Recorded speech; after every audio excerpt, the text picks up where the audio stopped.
নমস্কার, আমার ইউটিউব চ্যানেলে সকলকে স্বাগত জানাই। হস্তরেখা শিক্ষা এই ব্যাপারে আগের ভিডিওতে আমি বলেছি যে আয়ুরেখা, ভাগ্যরেখা, হৃদয় রেখা এইসব বিচার আমি শিখিয়েছি।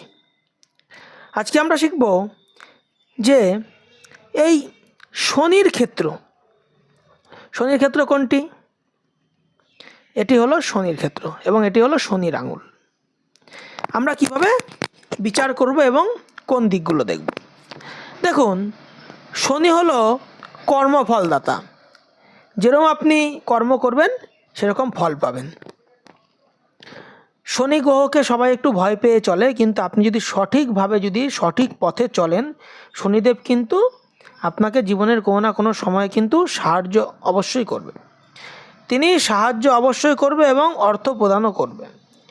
আমরা অনেকে শনির 7.5কে ভয় পেয়ে যাই, কিন্তু শনির 7.5 কিন্তু মানুষকে খারাপ প্রভাব দেওয়ার জন্য নয়, মানুষকে এটি বোঝাতে আসে যে তোমার জীবনে কর্মফল করতে হবে। চলুন আমরা আজকে শনির জায়গাটি একটু দেখে নিই। দেখুন, এটি হলো শনির আঙুল এবং এই শনির আঙুলের এই নিচের এই জায়গাটি হলো শনির ক্ষেত্র। শনির আঙুল যদি এককভাবে লম্বাভাবে দাঁড়িয়ে থাকে তাহলে বুঝতে হবে যে তিনি কিন্তু ন্যায়পরায়ণ লোক।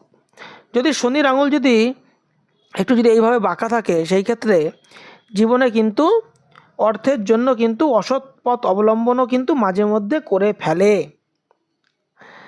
এবং এই রবির আঙুলের দিকে যদি শনির আঙুল একটু ঝুঁকে থাকে, হালকা ঝুঁকে থাকে, তাহলে কিন্তু বুঝতে হবে জীবনে এরা যে কোনো কাজ করতে গিয়ে কিন্তু রিস্ক নিতে পারে। এই জিনিসগুলো কিন্তু বোঝা যায়। এই যে ক্ষেত্রটি, এটি হলো শনির ক্ষেত্র। শনির ক্ষেত্রে কখনোই এইভাবে আড়ি রেখা শুভ নয়। যদি এই হৃদয় রেখা এসে এইভাবে শনির পর্বতে এইভাবে যায়, তাহলেও কিন্তু সেটা কিন্তু অনেকটা আড়ি রেখারই কাজ করে। শনির ক্ষেত্রে একটা কথা মাথায় রাখতে হবে, এই ধরনের কোনো আড়ি রেখা কিন্তু শুভ নয়। এই ধরনের আড়ি রেখা শনির ক্ষেত্রে থাকলে কি হয়? এই ধরনের আড়ি রেখা শনির ক্ষেত্রে থাকলে যে কোনো কাজে বাধা এবং এক চান্সে কিন্তু কোনো কাজ কিন্তু তাদের হয় না, হয় কিন্তু পরবর্তীতে হবে, এক চান্সে কিন্তু কোনোদিন কিন্তু হবে না। শনির ক্ষেত্রে এই ধরনের ক্রস চিহ্ন এটিও কিন্তু খারাপ ফল দেয়। তাহলে শনির ক্ষেত্রে যদি এই ধরনের তিল চিহ্ন থাকে তাহলে কিন্তু সেটি কিন্তু খারাপ ফল দেবে।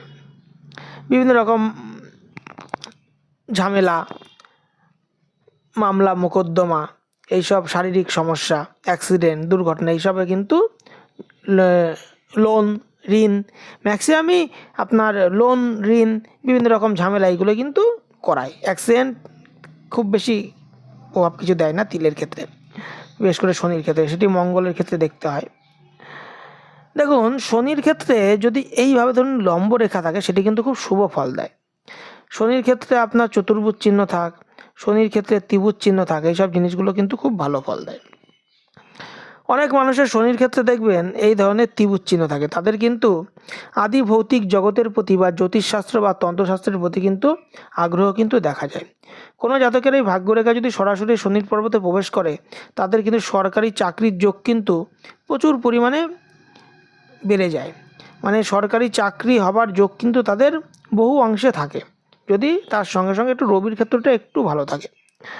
শনির ক্ষেত্রে এই ধরনের একাধিক লম্বরেখা সেটি কিন্তু খুব ভালো ফল দেয়। শনির আঙুলের এই ক্ষেত্রে এইভাবে একাধিক লম্বরেখা থাকে, সেটিও কিন্তু খুব ভালো ফল দেয়। তাহলে শনির ক্ষেত্রে খারাপ কি?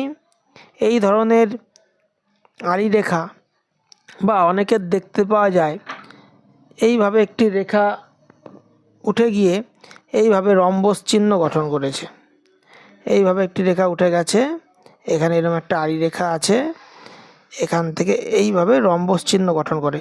সেই রেখাটিও কিন্তু খুব বেশি কিন্তু ভালো ফল দেয় না। শনির ক্ষেত্রে অবশ্যই এই জায়গাটি খুব সুন্দর থাকতে হবে। অনেকের আছে এই জায়গাটি গর্ত হয়ে ভেতরে ঢুকে যায়, সেই সব ক্ষেত্রে কিন্তু শনির কিন্তু একটু খারাপ ফলই দিয়ে থাকে। তাহলে শনি গ্রহের সম্বন্ধে আমি আজকে কিছুটা বললাম। এইটি বিস্তারিত অনেক আলোচনা করতে হয়, আপনারা প্রাথমিক এটুকুনি শিখুন, তারপরে কোনো সমস্যা হলে আমায় কমেন্ট করবেন, আমি এর পরে অবশ্যই ভিডিও নিয়ে আসবো। ধন্যবাদ।